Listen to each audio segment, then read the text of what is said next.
Alright, hello friends, welcome to ARS का YouTube channel. मेरा नाम है आयुष राठी और ये हमारा ट्रिक्स एंड चीट कोड्स का एक और नया एपिसोड है, जिसमें मैं आपके सामने क्वेश्चंस लेने वाला हूँ जेईई मेन के प्रीवियस ईयर क्वेश्चंस, और उसमें हम लोग देखेंगे किस तरह से हम लोग ट्रिक्स एंड चीट कोड्स लगा सकते हैं, जाली जुगाड़ टेक्निक्स लगा सकते हैं क्वेश्चंस को सॉल्व करने के लिए। कई बार एग्जाम में सीधे तरीके से जब आपसे क्वेश्चन सॉल्व नहीं होते हैं तो आपको ऑल्टरनेटिव मेथड से क्वेश्चंस को अटेम्प्ट करना रहता है, ठीक है, ताकि आपके नंबर बढ़ सके। वही सारी चीज़ें हम लोग जो है इस पूरे के पूरे सीरीज में देखते हैं, ठीक है ना। तो जल्दी से वीडियो को लाइक करके चैनल को सब्सक्राइब करके ARS स्क्वाड का हिस्सा बन जाओ। उम्मीद करते हैं कि आपको ये वीडियो पसंद आएगी।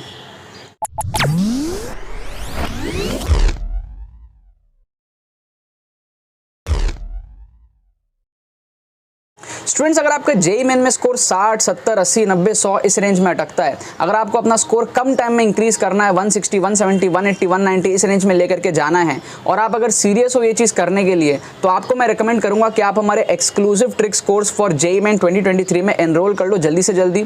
इससे क्या होगा, इस कोर्स के थ्रू आपको पूरा चीज़ समझाया जाएगा कि आप किस तरीके से साइंटिफिक स्टडी टेक्निक्स को यूज़ करके कम टाइम में अपने सिलेबस को कवर कर सकते हो, क्या लॉजिक बेस्ड कैलकुलेशंस हमारे पास में होते हैं जिससे कि अपना नंबर बढ़ा सकते हो, क्या हमारे पास में ट्रिक्स होते हैं, ट्रिक्स के एप्लीकेशंस पूरे लेटेस्ट पेपर्स में आपको दिखाए जाते हैं, ठीक है। लास्ट 1-2 साल के जितने भी पेपर्स हुए हैं उन सब में आपको दिखाया जाएगा किस तरीके से आपको ट्रिक्स का एप्लीकेशन करना है, किस तरीके से आप स्कोर को बूस्टअप कर सकते हो, ट्रिक्स के सारे थ्योरी, ट्रिक्स के सारे एप्लीकेशन, पूरा माइंडसेट डेवलपमेंट आपका इस कोर्स के थ्रू होता है, ठीक है ना। तो अगर आप ट्रिक्स एंड चीट कोड्स के एकदम नेक्स्ट लेवल को एक्सपीरियंस करना चाहते हो और अपने स्कोर को इंप्रूव करना चाहते हो, तो ये कोर्स आपके लिए बहुत ज़्यादा रिकमेंडेड है। ऑलरेडी 250 से ज़्यादा स्टूडेंट्स इस कोर्स में एनरोल कर चुके हैं एंड तेजी से इसके अंदर में एनरोलमेंट बढ़ रही है। आप लोग जल्दी से इसके अंदर में एनरोल करके अपना फायदा उठा सकते हो। एनरोल करने का प्रोसेस बता देता हूं, डिस्क्रिप्शन में आपको लिंक दिया रहेगा, उस पर क्लिक करो, सारी डिटेल्स पढ़ो, फिर अपने डिटेल्स को फिल करके पेमेंट प्रोसेस को कंप्लीट करो एंड फिर रिलैक्स करो, आपको डिजिटली सारी चीजें सेंड कर दी जाएंगी। कोई अगर आपके मन में क्वेरीज रहता है तो आपको व्हाट्सअप लिंक भी डिस्क्रिप्शन में मिलेगा, उस पर क्लिक करके आप हमारी टीम को व्हाट्सअप कर सकते हो एंड जो भी आपके क्वेरीज है उसको पूछने के बाद में आप कोर्स में एनरोल कर सकते हो। बट जितने भी सीरियस एस्पिरेंट्स हैं,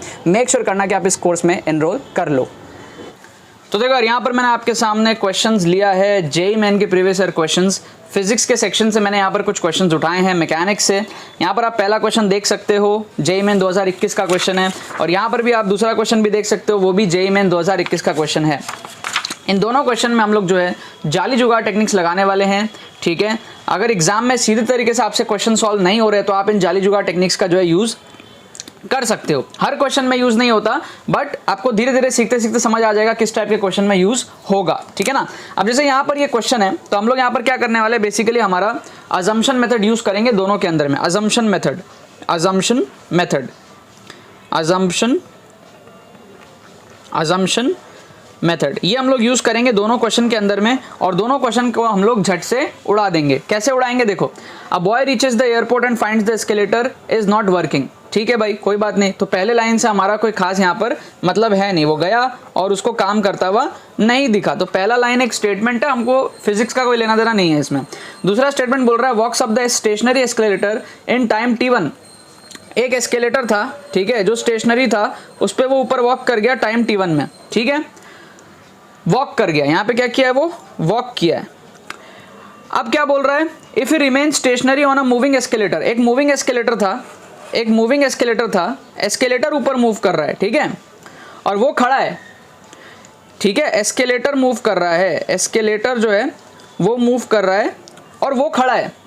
तो कितना टाइम लगा, t2 टाइम लगा, ठीक है। तो एक टाइम हमारे पास में t1, एक टाइम हमारे पास में t2। t1 में क्या है, वो खड़ा था, नहीं, t1 में क्या है, वो चल के चला गया, एस्केलेटर खड़ा था। t2 में क्या है, वो खड़ा था, एस्केलेटर चल के उसको ले गया। समझ रहे हो, ये मूविंग एस्केलेटर, ये नॉन मूविंग एस्केलेटर, ये वो चल के गया एस्केलेटर पे, और दूसरा जो है वो एस्केलेटर चालू था, खड़े होके जैसे लोग जाते वैसे चले गए। एस्केलेटर समझते हो ना यार, वो मॉल वॉल में जो होता है, ठीक है, एयरपोर्ट में, मॉल में खड़े रहो, वो आपको ऊपर पहुंचा देता है। सो वो चीज़ है। अब time taken by him to walk up on the moving escalator, तो बच्चे छेड़खानी करते हैं। कई बार हम स्कूल वगैरह में, मेट्रो वगैरह में जाते थे, एस्केलेटर होता था, हम क्या करते थे वहाँ पे, हम मूविंग एस्केलेटर पे भी हम चलने दौड़ने लग जाते थे। आप लोग अगर स्कूल वगैरह लाइफ एंजॉय किए, हम लोग जैसे, मैं कोलकाता में हूँ, कोलकाता में मेट्रो है, तो मेट्रो के अंदर में हमारा एस्केलेटर हुआ करता था, तो हम लोग ऊपर से नीचे जा रहा है तो भी हम लोग चलते एस्केलेटर पे वॉक करते थे, और अगर नीचे से ऊपर जा रहा है तो भी हम लोग चलते एस्केलेटर पे वॉक करते थे। तो उससे क्या होता था, हम जल्दी पहुंच जाते थे, ठीक है, क्योंकि एक तो एस्केलेटर भी मूव कर रहा है, ऊपर से हम भी चल रहे हैं, तो दोनों का इफेक्ट लग जाता है। या कई बार एयरपोर्ट में अगर हम लेट हो जाते हैं तो वहां पर भी हम एस्केलेटर पे क्या करते हैं, चलने लग जाते हैं अगर हम लेट हो रहे हैं तो, ताकि क्या होता है, एस्केलेटर तो हमें ले जा ही रहा है, साथ में हम भी चल रहे हैं, तो दोनों का इफेक्ट कंपाउंड हो जाता है, मतलब एडअप हो जाता है दोनों का, और हम फास्ट पहुंच जाते हैं। तो कुल मिला के जो तीसरा केस है जिसमें कह रहा है कि वॉक भी कर रहा है और एस्केलेटर भी मूव कर रहा है, जो तीसरा केस है T3, ये T1 और T2 दोनों से कम होगा, यस और नो? T1 और T2 दोनों से कम होगा, यस और नो? क्योंकि टाइम तो कम लगेगा ना यार, ऑब्वियस सी बात है ना, क्योंकि एस्केलेटर भी मूव कर रहा है यहाँ पे और हम भी चल रहे हैं, दोनों का इफेक्ट लग रहा है। तो भाई पहले वाले केस और दूसरे वाले केस दोनों से टाइम यहाँ पे कम होगा, जल्दी पहुंच जाएंगे, फास्ट पहुंच जाएंगे। तो आप कुछ मत करो, T1 T2 की वैल्यूज लेट कर लो, कोई भी वैल्यू ले लो आप, जैसे लेट T1 इक्वल टू 2, ये अजम्पशन कर रहे हैं, हम अज्यूम कर रहे हैं, let T1 equal to 2, let T1 equal to 2, let T2 equal to कोई भी वैल्यू ले लो आप, 4 ले लो, चलो कोई भी वैल्यू ले लो यार, आप कोई सी भी वैल्यू आप ले लो, T1 equal to 2, T2 equal to कोई सी भी वैल्यू ले लो, 3 6 कुछ भी ले सकते हो आप, 1 2 कुछ भी ले सकते हो, और T3 कैलकुलेट कर लो चारों केसेस में, ठीक है? तो यहाँ पर यहाँ ये क्या है, T3 है, इन चारों को आप कैलकुलेट करो, ठीक है? तो T1 है 2, T2 है 4, T1 T2 कितना आ जाएगा, 2 into 4 upon 4 minus 2, 4 minus 2, yes और नो? यस और no? T1 T2 upon T2 minus T1, ये आ जाएगा अपना कितना, 8 अपॉन 2, ये आ जाएगा 4। तो क्या 4 इन दोनों से छोटा है? नहीं है, काटो इसको। दूसरा ऑप्शन देखो, T1 plus T2, T1 plus T2 is 2 plus 4 by 2, तो ये कितना आ रहा है, 6 बाई 2, 3 आ रहा है। तो क्या ये 3 T1 T2 दोनों से छोटा है? नहीं, T1 से बड़ा है, काटो इसको। थर्ड ऑप्शन देखो, T1 T2 मतलब 2 into 4 upon T2 plus T1, 2 plus 4 6, तो ये कितना आ रहा है, ये आ रहा है 8 अपॉन 6, 8 अपॉन 6 मतलब कितना हो गया, 4 अपॉन 3। क्या ये 4 अपॉन 3 इन दोनों से छोटा है? बिल्कुल छोटा है दोनों से, 4 अपॉन 3 2 से भी छोटा है, ठीक है ना? ऑप्शन डी देखो, T2 minus T1, 4 minus 2, this comes out to be 2। तो ये क्या दोनों से छोटा है? दोनों से छोटा नहीं है, T1 के बराबर है, काट दो। तो 3 ऑप्शन एलिमिनेट हो गए, एक ऑप्शन बचा, वो हो जाएगा हमारा करेक्ट आंसर। तो हमने यहाँ पर क्या किया, हमने बिना सॉल्व किए अजम्पशन मेथड को यूज करके क्वेश्चन को उड़ा दिया। क्या आपको बात समझ में आ रही है? इस क्वेश्चन को देखो, यहाँ पर भी हम ऐसा ही कुछ करेंगे, यहाँ पर भी हम क्या करेंगे, हमारा अजम्पशन मेथड यूज करेंगे। क्या करेंगे? हमारा अजम्पशन मेथड यूज करेंगे, ठीक है?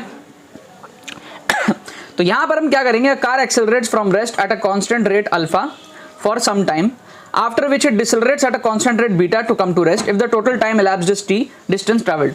देखो क्वेश्चंस बड़े आसान है, लेकिन कई बार बच्चों से नहीं बनते। जेईई मेन का क्वेश्चन है, ठीक है? अगर 7-8 लाख बच्चे भी देते हैं तो आधे बच्चे तो गारंटी से क्वेश्चन सॉल्व नहीं कर पाते। तो बहुत बड़ा अमाउंट ऑफ बच्चे जो ऐसे क्वेश्चन को भी सॉल्व नहीं कर पाते हैं, उनके लिए जुगाड़ बता रहा हूं। क्या जुगाड़ है भाई सॉल्व करने का? Assumption method. क्या करोगे आप, लेट कर लो सारे वैल्यूज को। क्या लेट करोगे? ऐसे वैल्यूज लेट करो कि आपका काम आसान हो जाए। सबसे पहले तो आप मजा देखो, टी को लेट कर लो 1, let T equal to 1, let T equal to 1। तो इससे क्या हुआ, ये सारे घट गए, ये सारे हट गए, ठीक है? अब क्या करो आप, let alpha equals to 1, let beta equals to 1। क्या आपको बात समझ में आ रही है? अल्फा बीटा को भी 1 ले लो।